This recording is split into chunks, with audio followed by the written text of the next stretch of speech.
Hello नमस्कार जय हिंद साथियों। कैसे हैं आप सभी।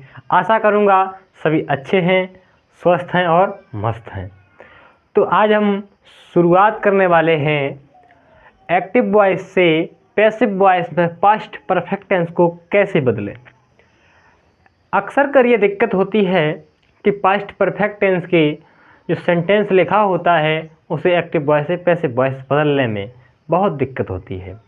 तो आज इसके लिए आप मेरे साथ बने रहिए। एकदम सिंपल कॉन्सेप्ट के साथ आप लोगों से समझाने तक मैं पूर्ण रूप से प्रयास करूंगा और आप लोग आशा करूंगा हम अच्छे से समझ भी रहे होंगे। तो ठीक है, अब बात करेंगे यहाँ क्या इसका रूल क्या है, कैसे एक्टिव वॉइस से पैसिव वॉइस में बदला जा सकता है। ठीक है, घबराने की कोई बात नहीं है, बहुत सिंपल कॉन्सेप्ट है, बहुत अच्छे से समझ में आ जाएगा। तो आप अब मेरे साथ चलिए और लिखिए क्या है। ये लिखा है एक्टिव वॉइस, इधर लिखा है पैसिव वॉइस। मतलब कोई वाक्य लिखा होता है वो एक्टिव वॉइस में होता है। ठीक है, जब उसे मैं पैसिव में बदलने के समय में आएंगे तब। जब उसे पैसे में बदलेंगे तो कुछ रूल होते हैं, वो बहुत अच्छे से सभी रूल मैंने मेंटेन करा के आपके इस चैनल के माध्यम से आपको डाल दिए गए हैं, जो कि मेरे चैनल पर PDF वीडियोज के रूप में पड़ी है। ठीक है, अब बात करेंगे यहाँ इसका रूल क्या है। देखो, जब एक्टिव वॉइस से हम पैसिव वॉइस में वाक्य को बदलते हैं तो मेरा काम क्या रहता है कि जो सेंटेंस लिखा होता है, मतलब एक्टिव वॉइस में लिखा होता है, उसे पैसिव में बदलने के लिए सब्जेक्ट एक्टिव वॉइस का जो सब्जेक्ट होगा वो ऑब्जेक्ट में बदल जाएगा। ये हमने सब बताया है, बहुत अच्छे से बताया है, आप लोग जाना। ठीक है, एक्टिव वॉइस का जो सब्जेक्ट होगा वो ऑब्जेक्ट में बदल जाएगा और जो एक्टिव वॉइस का ऑब्जेक्ट होगा वो पैसिव वॉइस में सब्जेक्ट में बदल जाएगा। क्लियर। और पैसिव वॉइस में जो नया आपका ऑब्जेक्ट आएगा उस ऑब्जेक्ट से पहले बी बाई मतलब बाई का प्रयोग करना है। क्लियर। और हर एक प्रत्येक टेंस के अंदर मेन वर्ब की थर्ड फॉर्म का प्रयोग होता है। क्लियर। ठीक है, अब इसमें क्या है, इसकी जो हेल्पिंग वर्ब होती है पास्ट परफेक्ट टेंस की, वो हेल्पिंग वर्ब आप जानते हैं क्या होती है, हैड। चाहे एक सब्जेक्ट सिंगुलर हो या प्लूरल हो, सबके लिए एक ही लगती है। ठीक है, और इसके साथ तो पहले से ही मेन वर्ब की थर्ड फॉर्म आ जाती है, क्योंकि आप जानते हैं, हम भी जानते हैं, आपको बताया है कि पैसिव वॉइस में वर्ब की थर्ड फॉर्म का प्रयोग होता है। क्लियर। इतनी चीज़ आपको क्लियर हो गई कि इसकी जो हेल्पिंग वर्ब होती है वो होती है हैड। अब हैड को जब मैं पैसिव में बदलूंगा तो उसमें बीन और जोड़नी पड़ती है, हैड बीन हो जाती है।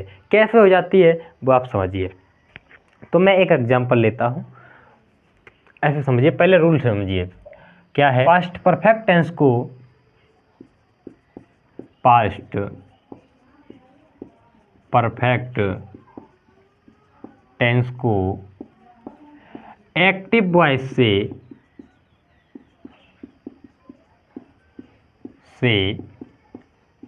पैसिव वॉइस बनाते समय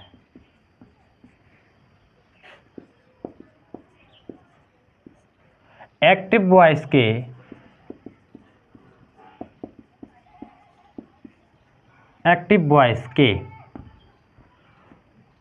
कर्ता को मतलब सब्जेक्ट, कर्ता को कर्म एवं कर्म को कर्ता बना देते हैं।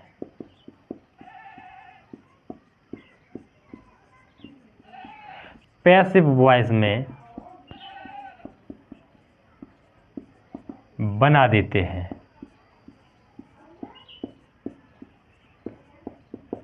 ठीक है, इतनी चीज़ आपको क्लियर है।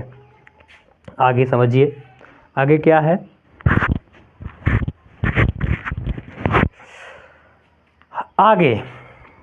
आगे है रूल नंबर सेकेंड। नए बने कर्म से पहले बाई का प्रयोग करते हैं।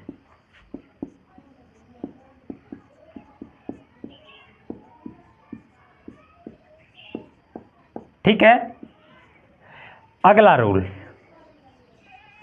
नंबर थर्ड, ये सेकंड था, ये थर्ड है।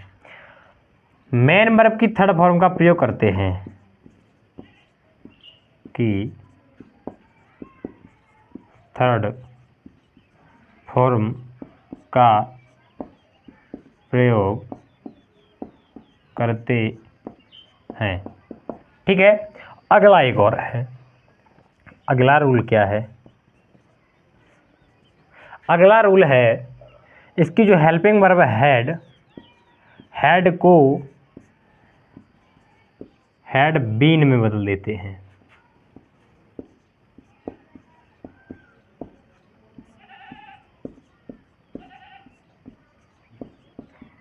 कहने का मतलब ये हुआ कि हैड लिखा है, इसमें बीन और जोड़ देंगे बस। अब ये इसका रूल लगेगा कैसे, क्या होगा, वो बस मैं एग्जाम्पल के सहित आपको कन्फर्म करवा देंगे, आप चिंता में क्यों पड़े। ठीक है, अब आप मेरे साथ हैं, मैं एकदम बढ़िया से इसको समझाऊंगा, मौज आ जाएगी समझते समझते। ठीक है, क्या है, पास्ट परफेक्ट टेंस अगर लिखा हो तो उसके एक्टिव वॉइस को पैसिव वॉइस बनाते समय मुझे क्या करना है, उसके कर्ता को कर्म और कर्म को कर्ता, जब मैं पैसिव वॉइस में बनाएंगे तब इसको ध्यान रखना है। ठीक है, इधर क्या है, जो नया कर्म बनेगा पैसिव वॉइस में उससे पहले मेरे को बाई लगा देना है और मेन वर्ब की थर्ड फॉर्म का प्रयोग कर देना है। क्या टेंशन वाली बात है? इधर आ जाओ, हैड को हैड बीन में बदल देते हैं। हैड क्या है, हैड जो पास्ट परफेक्ट टेंस की हेल्पिंग वर्ब है। ठीक है, इसमें जब हम पैसिव वॉइस में बनाएंगे तो इसमें बीन और जोड़ देंगे, हो जाएगा खेल खत्म। क्लियर? अब लेता हूं इसका एग्जांपल, सिंपल एग्जांपल लेता हूं और आप लोगों को समझाने का पूर्ण रूप से प्रयास करता हूं। तो साथियों अब समझिए क्या कि जो सिंपल एग्जांपल है वो किस तरीके से है, तो आपका ये लिखा है। क्लियर?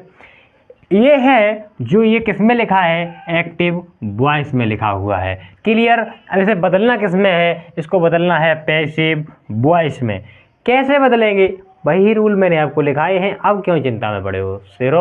आप अपना कॉपी देखो जिसमें तुमने नोट किया है, या अपना माइंड देखो और मेरे साथ बताना चलना, देखना किस कैसे बनता है, देखना मजा आ जाएगा। क्या है, हमने कहा था यदि एक्टिव वॉइस में वाक्य लिखा है पैसिव में बदलना है तो इसका कर्ता कर्म में, कर्म कर्ता, तो पहले कर्म पे जाओ, क्या है, the work, the work. Clear? ये कर्म कर्ता बन गया पैसिव वॉइस में, अभी बताया मैंने। ठीक है, उसके बाद हम जानते ही हैं, आपने सेंटेंस तो पढ़े ही होंगे, टेंस की पूरी क्लास, पूरे टेंस विद एग्जाम्पल से एक एक कॉन्सेप्ट बिल्कुल बढ़िया से समझाया। यदि आपने नहीं पढ़ा तो कृपया जाकर समझ लेना, वहाँ पढ़ लेना, उसके बाद देखना एकदम अपने आप, ये तो अपने आप ही समझ में आ जाएंगे। ठीक है, तो द वर्क, इतनी चीज़ क्लियर हो गई। जब कर्ता हमारा लग जाता है, सब्जेक्ट लग जाता है, तो मेरे जरूरत किसकी पड़ती है, हेल्पिंग वर्ब की, आपको भी मालूम। हेल्पिंग वर्ब इसमें पहले से दे रखी है हैड, अब इसमें तुमको क्या जोड़ना बेटा, बीन। कोई दिक्कत तो नहीं है। ठीक है, जब हम अपनी हेल्पिंग वर्ब लगा लेते हैं उसके बाद मुझे ज़रूरत पड़ती है किसकी पड़ती है ज़रूरत, मेन वर्ब की। मेन वर्ब डन, जो कि पहले से ही थर्ड फॉर्म लिखी हुई है। ठीक, क्लियर? जब हम अपनी मेन वर्ब लगा लेते हैं फिर मुझे ज़रूरत पड़ती है ऑब्जेक्ट की। ठीक है, ऑब्जेक्ट इसमें क्या बचा है, रीना, और मैंने लिखवाया है नए बने ऑब्जेक्ट से पहले बाई लगाते हैं, तो डन बाई रीना हो गया। प्यारे साथियों, यहाँ तक की बात यदि आपको समझ में आ गई हो तो कृपया करके बताएं। अब मैं आगे और चलता हूँ। इसे मैं अगर पैसिव वॉइस में बनाऊंगा तो कैसे बनाऊंगा, अभी जो आपका ये लिखा है ये लिखा है एक्टिव वॉइस में। ठीक है, ये जो है ये एक्टिव वॉइस में है पूरा सेंटेंस। अब इसे मैं पैसिव में बदलूंगा तो कैसे बदलूंगा, बिल्कुल सिंपल, वही तरीका मैंने आपको बताया है, घबराने की जरूरत नहीं। क्या, सबसे पहले इसमें कर्म ढूंढो। कर्म क्या है, द लेटर, इसे प्रारंभ में लाओ, द लेटर। ठीक, हेल्पिंग वर्ब हैड और बीन जोड़ना पड़ता है, हमने बताया है अभी, the letter had been. Clear? Main verb क्या है, main verb written, WIRITTEN, written. Clear? The letter had been written, इतनी चीज़ क्लियर हो गई। अब इसमें मेरे को क्या देखना होता है, जब यहाँ तक हम आ जाते हैं तो फिर मेरे को ये देखना होता है कि इसमें जो और शब्द पड़े हैं वो कौन है। तो बिफोर नून बिफोर नून। अब बचा क्या है, बाई यू, हो गया। ठीक है, यहाँ तक कन्फर्म हो गई चीज, कोई किसी को दिक्कत? यहाँ तक कोई दिक्कत तो नहीं है? क्या किया, ये यू था, इधर पहुँच गया ऑब्जेक्ट। कहने का मतलब ये जो ETC के वर्ड इसमें पढ़े हैं वो यहाँ मेन वर्ब की बात चली गई और ये वहाँ चला गया, इससे पहले बाई लग गया। ठीक, रिटन बाय, या ऐसे भी कर सकते हैं, written by you before noon. Clear? अब आगे चलते हैं नेगेटिव सेंटेंसेस पर। प्यारे साथियों, अब आपका नेगेटिव एग्जाम्पल। नेगेटिव एग्जाम्पल क्या है, they had not won the match. इसे कैसे बनाएंगे तो समझिए, कैसे बनाएंगे पैसिव वॉइस में। कर्म उठा लो, द मैच, द मैच। ठीक है, हेल्पिंग वर्ब हैड, इसके बाद क्या लगा है, नॉट, उसके बाद बची हुई हेल्पिंग वर्ब बीन, जो कि इसमें नियम है, हमने आपको बताया है कि ये भी बताया है कि पास्ट परफेक्ट टेंस को पास्ट परफेक्ट कंटिन्यूअस में चेंज कर देते हैं तो उसकी हेल्पिंग वर्ब मुझे मिल जाती है। हैड नॉट बीन हो गया, क्योंकि हमने, अगर ये भी आपको नहीं मालूम इसके बीच में नोट कैसे लग गया, तो वो मेरे टेंस की सभी वीडियो पड़ी हैं, वहाँ रूल मैंने बताए हैं, हर चीज़ समझाई है, जाना देख लेना, स्पष्ट हो जाएगा। मेन वर्ब की था वो क्या है, थर्ड फॉर्म बोन है। उसके बाद बाई, कर्म में क्या है, देखा मतलब देम। अब चक्कर में पड़ गए हो गए, देम कैसे हो गया, तो ये भी वीडियो पड़ी है, देख लेना। ये देम में बदल जाता है जब ऑब्जेक्ट में जाता है तब। क्लियर? तो the match had not been won by. Clear? Question ऐसा है, निगेटिव है, कैसे बनेगा, वही रूल वही तरीका, सब कुछ हो जाएगा। क्लियर? क्या है, सबसे पहले कर्म देखो, टू मार्केट, क्या है, to market, to market. Clear? Clear? यहाँ तक क्लियर हो रहा है, नहीं हो रहा? उसके बाद मैं आपकी हेल्पिंग वर्ब ढूंढता हूँ, हैड, इसके बीच में नॉट, फिर बीन, फिर क्या होता है, मुख्य क्रिया की थर्ड फॉर्म तो पहले से ही इसमें है, गॉन। अब कर्म ढूंढते हैं, बाई, क्या, ही का क्या हो जाएगा, हिम, इधर वाला पार्ट पीछे ही जोड़ दो, बिफोर आई रीड। ठीक है, इतनी चीज़ क्लियर हो गई?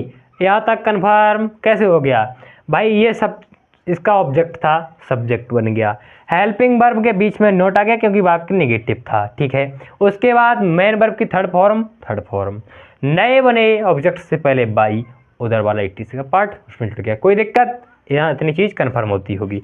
अब बताएंगे इंटेरोगेटिव एग्जाम्पल, क्या है, प्रश्नवाचक उदाहरण। तो प्यारे बच्चे, ये है इंटेरोगेटिव एग्जाम्पल। ये जो अभी वाक्य है वो है एक्टिव वॉइस में। अब मेरे को चेंज करना है पैसिव वॉइस में। कैसे करेंगे, वही नियम वही रूल, काहे घबरा रहे हो बच्चा। प्रारंभ में हैड, घबराने की जरूरत नहीं, क्वेश्चन मार्क चिन्ह मतलब इंटेरोगेटिव है, क्या चिंता है। बनाओ, कैसे बनेगा, ये ऑब्जेक्ट है, अभी इसके बीच में आएगा, कैसे आएगा समझो, हेड है, हेड हो जाएगा। ठीक है, सब्जेक्ट इसके अंदर आ जाएगा, जो ये ऑब्जेक्ट है ये सब्जेक्ट बनेगा, इसके अंदर आ जाएगा द डोर। बची हुई हेल्पिंग वर्ब क्या है, बीन। मैंने आपको बताया था कि इसको जब चेंज करते हैं तो ये past perfect tense past perfect continuous में चेंज हो जाता है, मतलब इनकी हेल्पिंग वर्ब बदल जाती है। इनकी हेल्पिंग वर्ब जब बनाएंगे तो कैसे बनाएंगे, had the door been. Clear? Had the door been, clear हो गया? ठीक है, अब मेरे को क्या ढूंढना होता है, मेन वर्ब। मेन वर्ब क्या है, नॉट, जो कि थर्ड फॉर्म पहले से ही है। ठीक, क्लियर? अब क्या है, अब आपका एट है, एट। अब आपका जो सब्जेक्ट है वो ऑब्जेक्ट में बदल जाएगा, क्या हो जाएगा, बाई, ही का बेटा, हिम, क्वेश्चन मार्क। इस तरीके से लो, एक्टिव वॉइस से पैसिव वॉइस में ये भी बन गया। क्या बन गया, द डोर था, हेल्पिंग वर्ब के बीच में चला गया, कहने का मतलब हेड और बीन के बीच में चला गया। क्लियर? मेन वर्ब की थर्ड फॉर्म इसमें पहले से ही रहती है। उसके बाद एट है, बाई, नए बने ऑब्जेक्ट से पहले बाई, नया ऑब्जेक्ट क्या है, इको हेम में बदल दिया, क्वेश्चन मार्क चिन्ह हो गया। प्यारे बच्चों, यहाँ तक आपको भी बढ़िया से समझ में आया होगा, आशा करेंगे अच्छे से समझ में आया होगा, इसमें कोई दिक्कत वाली बात नहीं हुई होगी। तो अब बात करते हैं इसके एक और एग्जाम्पल पर। इससे ये अभी बेटा एक्टिव वॉइस में है, समझना, ठीक है। अब इसे मेरे को बदलना है पैसिव वॉइस में। कैसे बदलेंगे? वही चीज़ क्या है, द क्लॉथ्स, टेंशन हैड इधर है, had the clothes, the clothes, clear. अब हमने आपको बताया है इसे हैड बीन में चेंज कर देते हैं हैड को, तो इसे हैड बीन में change, had the clothes been, ठीक। बास्ड थर्ड फॉर्म ही रहेगी, बास्ड, ठीक। अब हमको क्या करना है, वही चीज़ बाई लगा देनी है क्योंकि ऑब्जेक्ट रखना है। सी का बेटा हो जाएगा हर, HER, ये अभी ना नेक्रो को HER क्वेश्चन मार्क चिन्ह हो गया, कोई दिक्कत। हैड हैड करता इधर आ गया, क्लॉथ्स, बीन जोड़ना पड़ता है, कैसे जोड़ना पड़ता है मैंने बताया है, बीन, बास्ड बास्ड, नया बना ऑब्जेक्ट उससे पहले बाई हर हो गया, दिक्कत नो प्रॉब्लम, ठीक है, कन्फर्म। यहाँ तक कोई दिक्कत तो नहीं बेटा, कोई दिक्कत नहीं होना चाहिए, ठीक,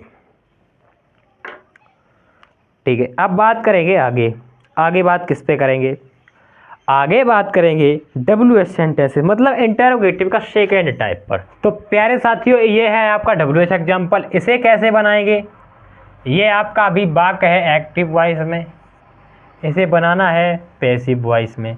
कैसे बनाएंगे देखो, यहाँ क्या होता है, WH वर्ड प्रारंभ में पाया जाता है, तो उस वर्ड को वैसे ही लिखा रहने देते हैं जैसे लिखा है, ठीक है। क्या है, वाई, ठीक, वही तरीका मैंने आपको बताया है।